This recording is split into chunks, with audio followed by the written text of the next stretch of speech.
عزیز دوستو، بزرگ اور بھائیوں، قرآن مجید فرقان حمید میں سورہ قصص کے اندر اللہ تعالیٰ نے فرمایا تلک الدار الآخرۃ نجعلها للذین لا یریدون علوا فی الارض ولا فسادا۔ فرمایا یہ آخرت کا گھر ہے۔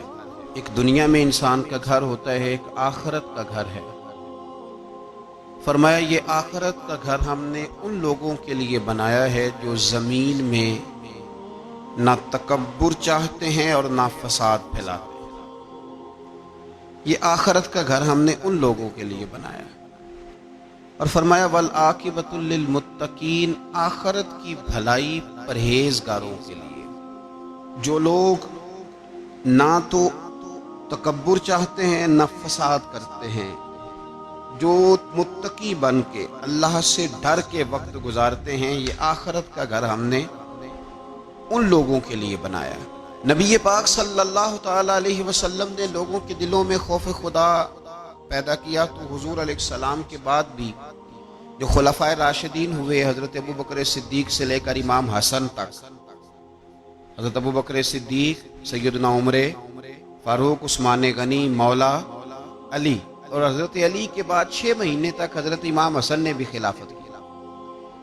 تو یہ سب لوگ اللہ سے ڈرنے والے تھے، پرہیزگار تھے۔ یہ وہی لوگ تھے جن لوگوں نے نہ تو اطرائے زمین میں نہ تکبر کیا نہ کوئی فساد کیا، وہی لوگ تھے۔ اس کے بعد پھر ملوکیت آ گئی، اسلام کے اندر بادشاہت آ گئی۔ حضرت امیر معاویہ رضی اللہ تعالیٰ عنہ پہلے بادشاہ ہیں اسلام، اور بعد میں جو لوگ ہوئے انہوں نے بادشاہت کی، خاندانوں کو نوازا، بڑے بڑے لوگوں کو وظیفے دیے، سیاسی چالیں بھی چلی، بہت سارے جگہوں پہ فساد بھی ہوا، بڑے حالات خراب بھی ہوئے۔ لیکن اللہ تعالیٰ نے میرے نبی پاک علیہ السلام کے دین کو یہ کمال دیا ہے کہ یہ دین بھی موجود رہے گا اور اس پر ہمیشہ عمل کرنے والے بھی موجود رہیں گے۔ اللہ تبارک و تعالیٰ نے پھر ایک خوبصورت انسان، بنو امیہ کی حکومت تھی، اسی میں سے ایک خوبصورت دھلا ہوا، سجا ہوا، سمرا ہوا، خوشبو والا، میٹھا بھی، ٹھنڈا بھی، پیارا بھی، نیک بھی، متقی بھی، اصول والا بھی، رسول اللہ علیہ السلام کا غلام حضرت عمر بن عبدالعزیز، اللہ تعالیٰ نے یہ مرد مجاہد پیدا فرمایا۔ آپ مدینہ شریف میں پیدا ہوئے، آپ کے جو والد گرامی تھے وہ مصر میں گورنر تھے۔ حضرت عمر بن عبدالعزیز رحمۃ اللہ تعالی علیہ کی جو والدہ ہیں وہ حضرت عمر فاروق کی پوتی ہیں، تو آپ کی رگوں میں فاروقی خون بھی تھا۔ حضرت عمر بن عبدالعزیز رحمۃ اللہ تعالی علیہ کے والد گرامی نے آپ کو مدینے میں پڑھنے کے لیے چھوڑا۔ حضرت صالح بن کیسان ایک عالم اور محدث تھے، ان کے پاس آپ نے تعلیم پائی، اور جناب عمر بن عبدالعزیز رحمۃ اللہ تعالی علیہ کے والد اگرچہ مصر میں تھے لیکن آپ کو مدینہ میں رکھا، آپ نے مکمل تعلیم حاصل کی، علم حاصل کیا، چھوٹی سی عمر میں قرآن پاک کے حافظ بھی ہو گئے۔ پھر جب بڑے ہوئے تو اللہ نے یہ موقع دیا، چونکہ خاندان کی حکومت تھی تو آپ مدینہ شریف کے گورنر بنے، اور مدینہ منورہ کے ساتھ ساتھ آپ کو طائف کی حکومت بھی ملی، مکہ مکرمہ کی حکومت بھی ملی۔ پھر بعض جگہ پہ تو یہ ہے کہ آپ نے خود کسی وجہ سے استعفیٰ دیا، اور بعض جگہ یہ ہے کہ سازش کر کے آپ کو معزول کیا گیا۔ لیکن حضرت عمر بن عبدالعزیز نیک بڑے تھے، پرہیزگار بڑے تھے، پر خوش لباس بھی بڑے تھے۔ خادم کو جب بھیجتے تھے بازار تو کہتے تھے جو سب سے مہنگا جوڑا ہو وہ خرید کے لانا۔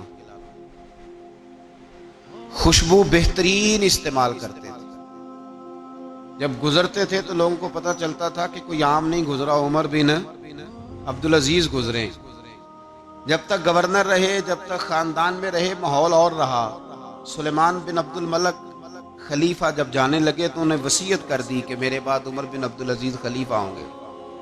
یہاں تو لوگوں کو عہدہ ملے تو لوگوں کی کیفیت بدل جاتی ہے لیکن جب حضرت عمر بن عبدالعزیز کا اعلان ہوا تو رونے لگے، ایک کونے میں بیٹھ کے رونے لگے، فرمانے لگے مجھے امید نہیں تھی کہ وہ اتنا بڑا بوجھ میرے کندھوں پہ ڈال کے چلا جائے گا۔ اتنے سارے لوگوں کا بوجھ، اتنے سارے لوگوں کی آزمائش۔ خیر چونکہ وصیت تھی، آپ کی بیعت لی گئی، بیعت لینے کے بعد آپ منبر پہ چڑھے تو فرمایا لوگوں میں تمہیں آزاد کرتا ہوں، اگر تم میرے علاوہ کسی کو حکمران بنانا چاہو تو مجھے کوئی اعتراض نہیں ہے۔ لوگوں نے کہا نہیں، آپ ہی ہمارے حکمران ہوں گے۔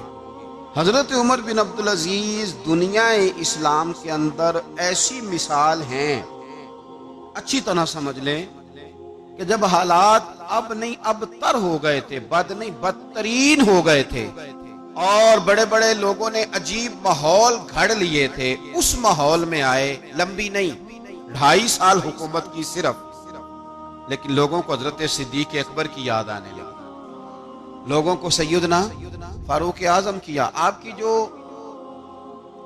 بیوی تھی وہ بھی بادشاہ کی بیٹی تھی، بادشاہ کی بیوی بھی بن گئی۔ پہلے دن اپنی بیوی سے کہا کہ اب ہم بن گئے ہیں امیر،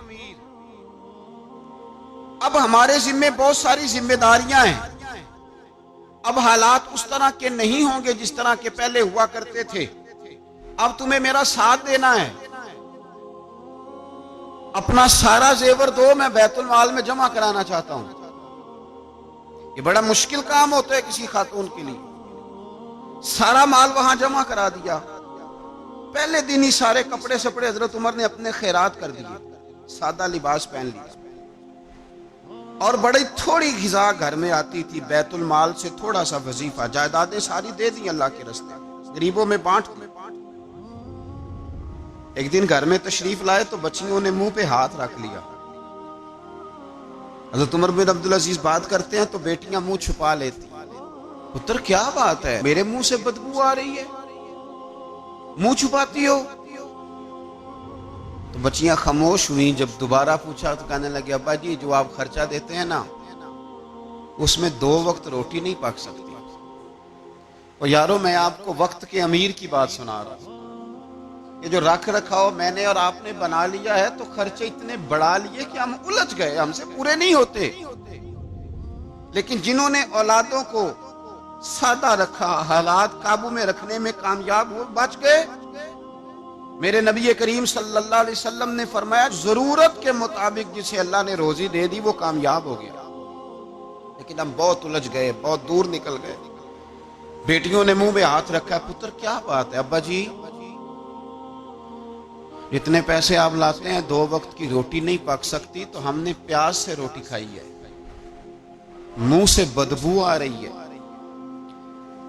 اس لیے آپ کے سامنے منہ نہیں کھولا کہ آپ کو کراہت ہوگی۔ تو حضرت عمر بن عبدالعزیز آنکھوں میں آنسو تو آئے پر کہنے لگے یا اللہ تیرا شکر ہے کہ جس جگہ میں اپنی اولاد کو کھڑا کرنا چاہتا تھا میری اولاد وہاں کھڑی ہو گئی ہے۔ یہ پیاز سے روٹی کھا کے بھی شکر ادا کر، پیاز سے روٹی کھا کے۔ حضرت عمر بن عبدالعزیز نے اپنے گھر کے اندر عید والے دن بیٹیوں نے کہا ابا جی جوڑے پرانے ہیں، یارو ہو جاتا ہے، بس تھوڑا سا نا توجہ کی ضرورت ہے، ہو جاتا ہے، نئے کپڑے لینے ہیں۔ اب ایک گھر میں شادی ہوتی ہے تو اس گھر سے تعلق رکھنے والے ہر گھر میں شادی سمجھنے شروع ہو گئی، لاکھوں روپے کا مال صرف کپڑوں پہ، جوتوں پہ اور ان کے لوازمات پہ لگتا ہے۔ غربت کیسے ختم ہوگی؟ حالات کیسے ٹھیک ہوں گے؟ پردیس میں جانے والے واپس کیسے آئیں گے؟ کس طرح یہ ماحول ٹھیک ہوگا جب اخراجات اتنے بڑھا لیے جائیں؟